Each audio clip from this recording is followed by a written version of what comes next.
My name is Jaakko Kaminen. I'm a startup CEO in a company named Woodley. Now, Woodley is a Finland-based startup in the field of material technology, and we have redesigned plastics.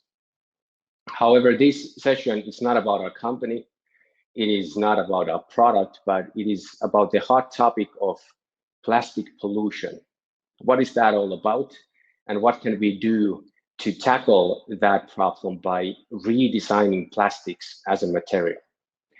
Now, I have divided this talk into three parts, basically. First, I'm gonna talk about plastics in general. What is it? Why do we use it? Where do we use it?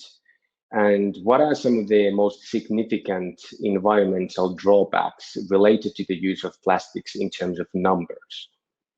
Then we are going to take a deep dive and take a closer look at the problem behind the numbers to understand what is that really about in order to solve that. And then the third part is that we're going to talk about those possible solutions.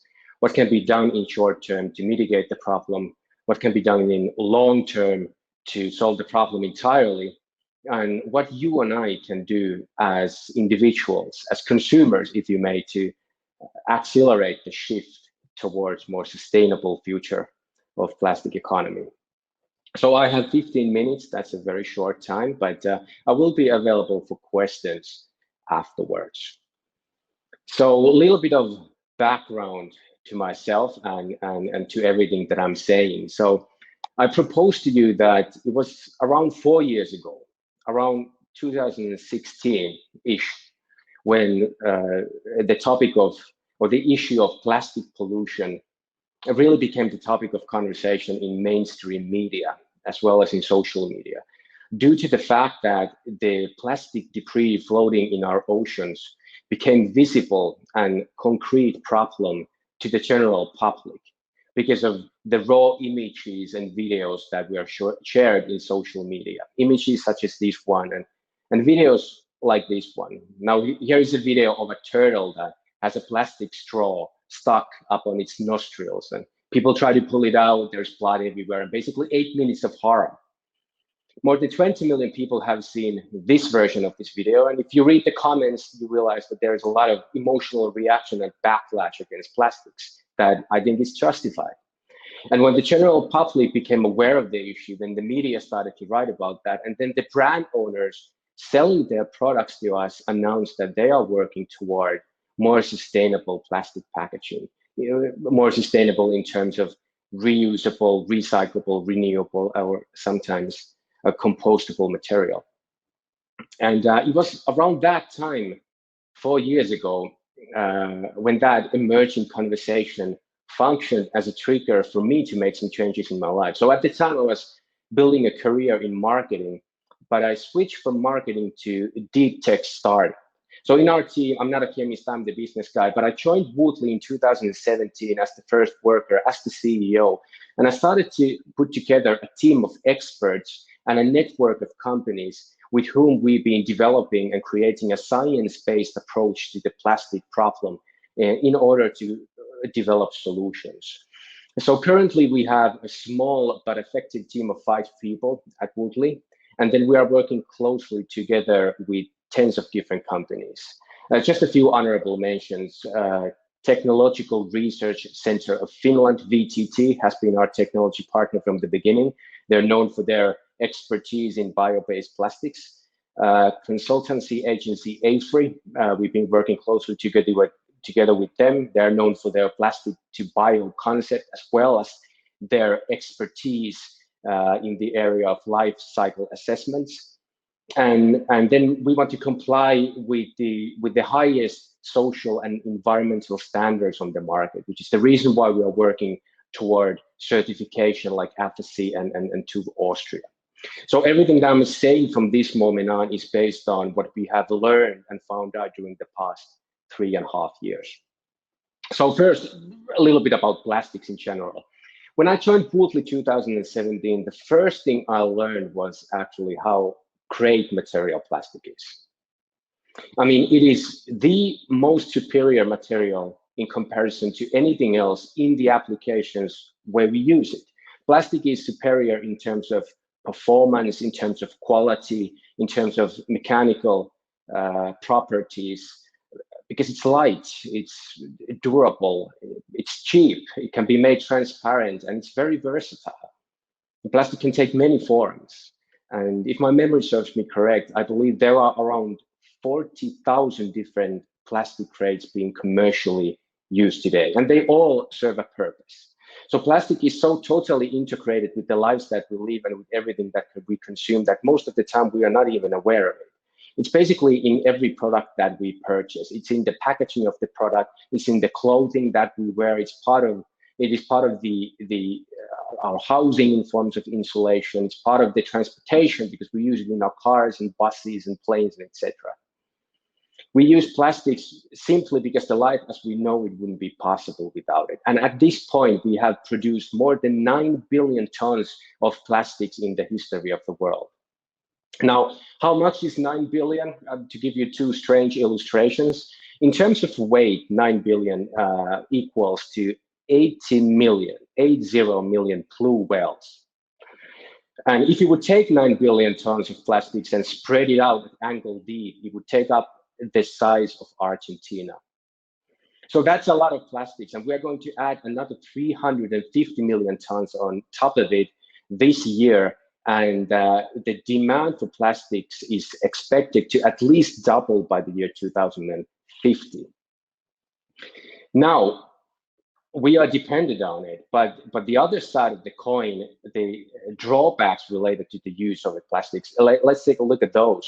So out of that 9 billion, 7 billion has already gone to waste. We have managed to recycle only 9%. And out of that 7 billion, I think most of it is on landfills, bulk of it is in our oceans and nature. In fact, 150 million tons of plastic debris floating in our oceans, another 10 million tons being added on top of it this year alone, and that number is growing. We use oil to produce plastics, and the oil consumption of plastic industry is already compatible with the oil consumption of the entire aviation sector.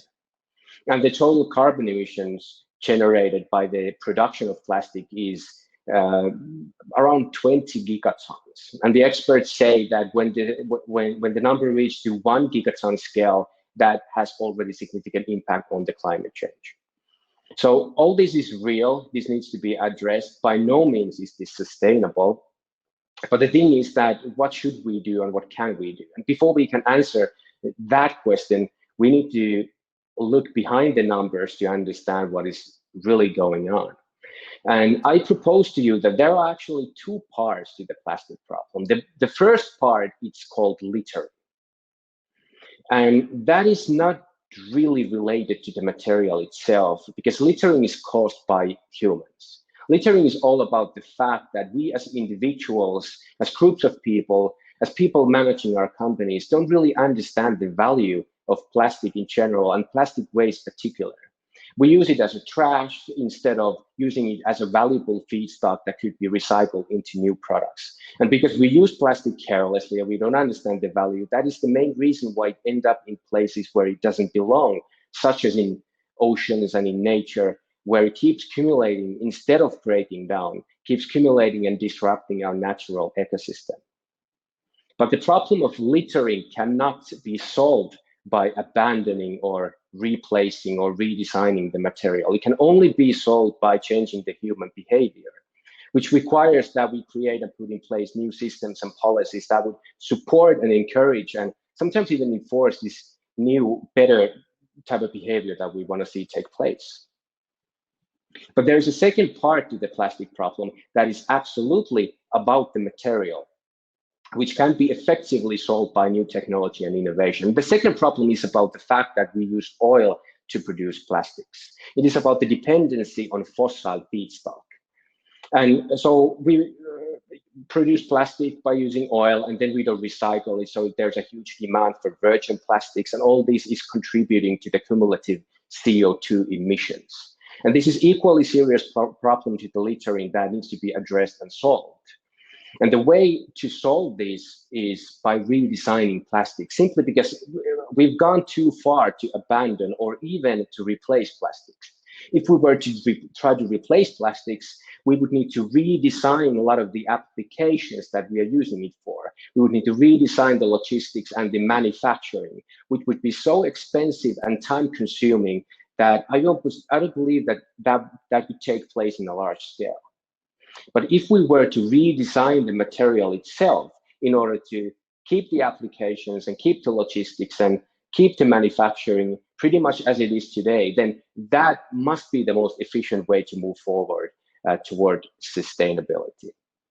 So when I say redesign, what do I mean by that? Well, simply that instead of oil, we use renewable feedstock to produce plastics, such as wood, sugar, natural oils, or organic waste.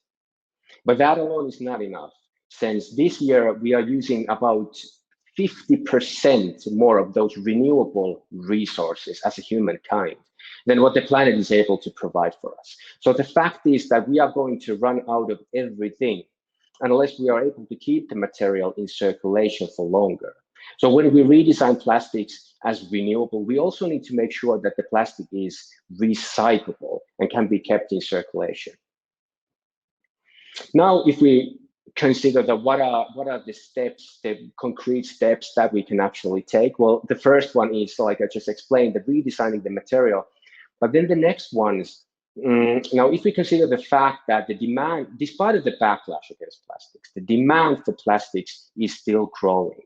And that type of growth that is now expected will demand serious additional investments. Now, if we were to solve the plastic problem and the problem of littering while satisfying the growing demand, we would need to allocate those investments to two things: to more investments on recycling capacity and more investments on renewable feedstock production.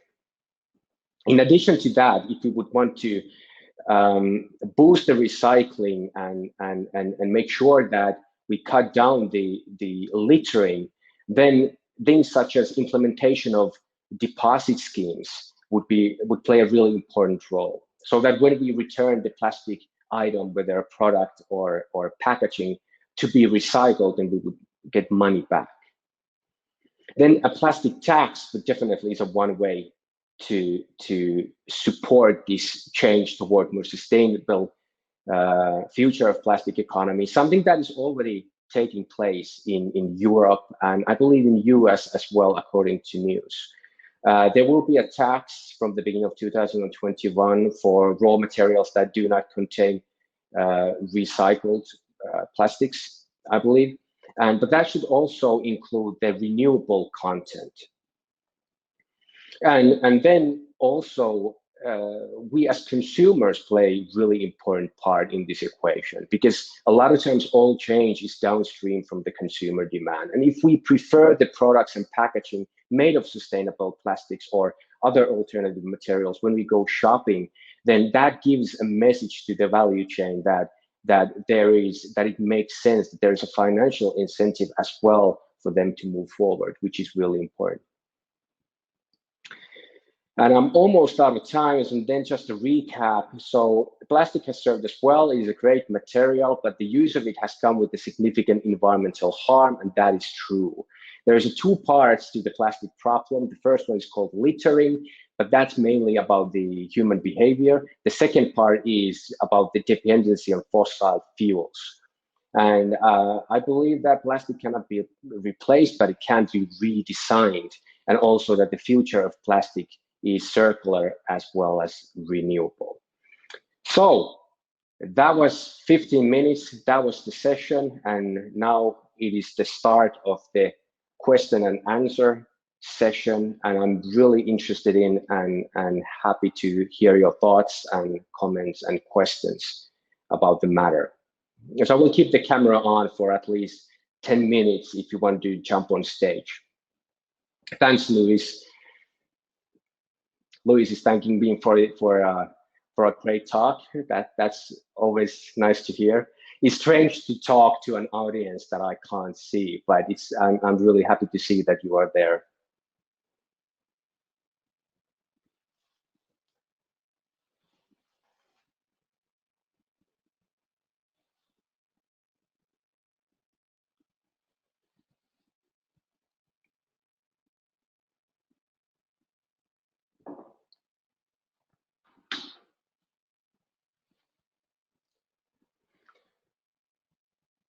So Sarah is commenting that I have some product ideas where I'm looking at using plastics, and I have tried contacting some firms that could help create some prototypes, but they are all asking what plastic I'm looking for. Do you have any advice on where I can study up on different kinds of plastics? Yeah, that is a really good question.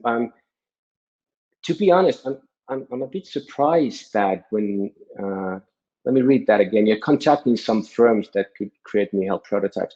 If these firms are from plastic industry, I think if you explain to them that what type of application you want to have, they should be the companies and expert to recommend you the right type of plastic grade. I mean, we get that question a lot. That's something that it's part of our everyday business, that companies approach us and that they present the business idea or a prototype, and then we comment on the feasibility of our material innovation to that typical product. Sarah is commenting that maybe those firms are just busy. Yeah, it could be. Yeah, I think so. That's probably the reason. I mean, many of the times the companies in plastic industry, the converters, they are selling large volumes, and if they get a request about prototypes, then they feel that they can't spend too much time answering that. So maybe a consulting firms who do a packaging design, I don't know, maybe they would be able to help you.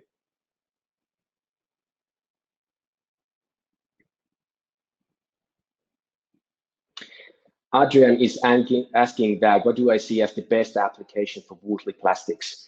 Really good question. Now, there's a lot of potential for Woodley, and many times the problem for startups is that there is so much potential that there is like 50 different prototypes in the pipeline and nothing on the market. So we have had to narrow down our focus. And the first narrowing down we did was that we decided that instead of products, we are just focusing on packaging application. And the second narrowing down was that we decided that we are going to focus on different types of packaging applications made out of plastic film.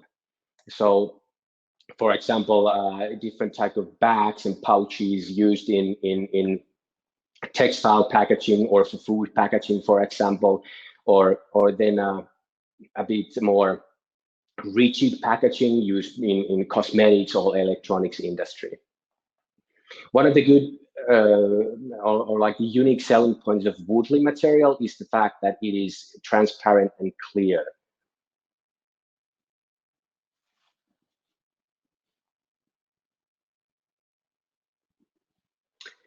Adrian says, thank you, you're welcome. Thanks for asking the question.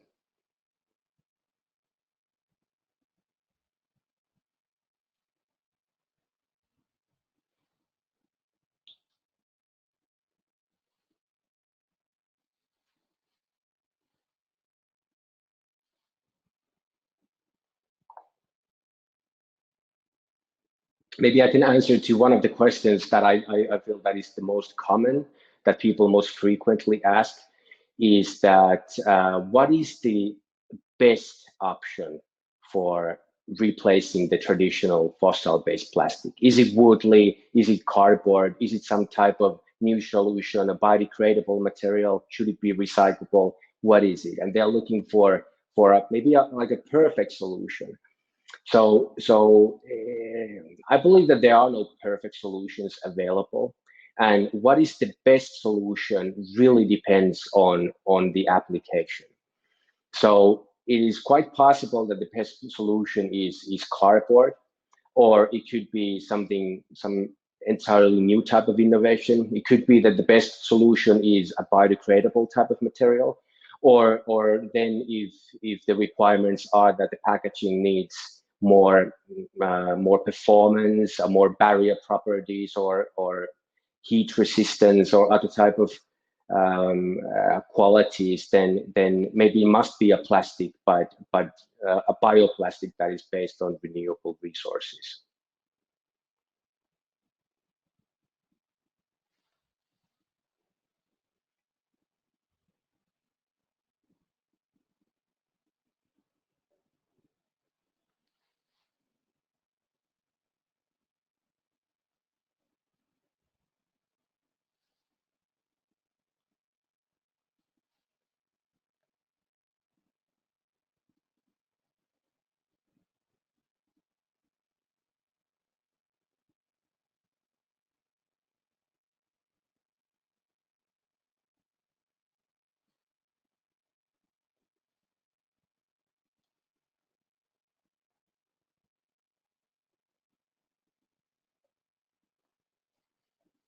How much, Vladimir is asking, how much eco-friendlier is Woodley versus other transparent plastics like polyester? Can we provide figures?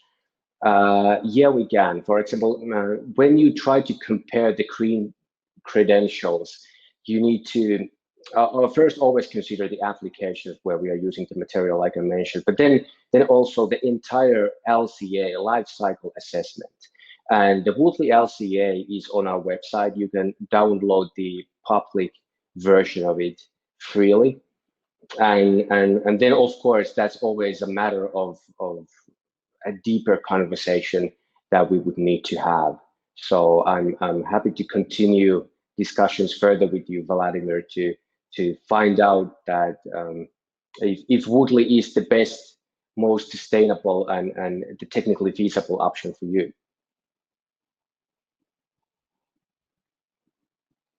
And Vladimir is commenting that boot dust jack wrap. Yeah, that is something that is very interesting application indeed, and that is something that we need to test. Definitely, there is a benefit in terms of sustainability if we were to use Woodley instead of the traditional oil-based plastics. Woodley is carbon neutral material; it's based on wood, so that's where the green credentials would come from. But then it's a new application for us, so it would require some testing before we are able to say if it would be technically feasible and if we could provide you the solution. But that's quite interesting.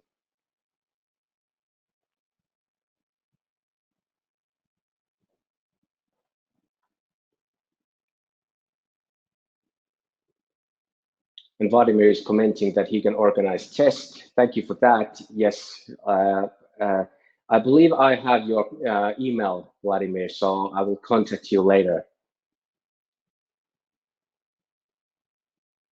So I believe we have still time for at least one question.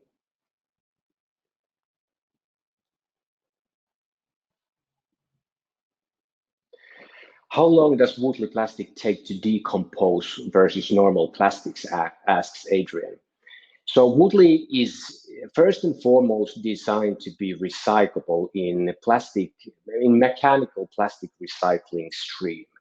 That is important because if we always lose the material through biodegradation, for example, or through burning, then we always need to replace that with a virgin material.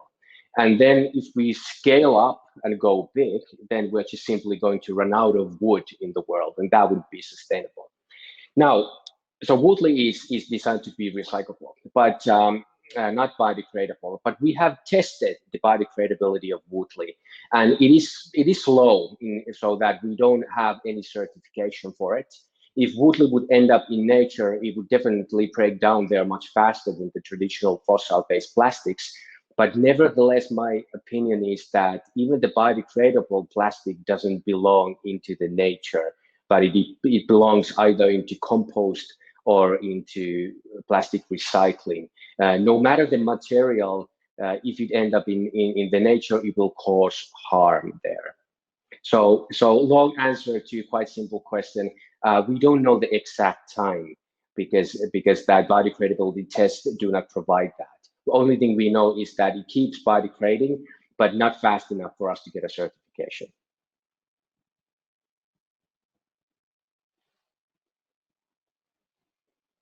Thanks, Adrian.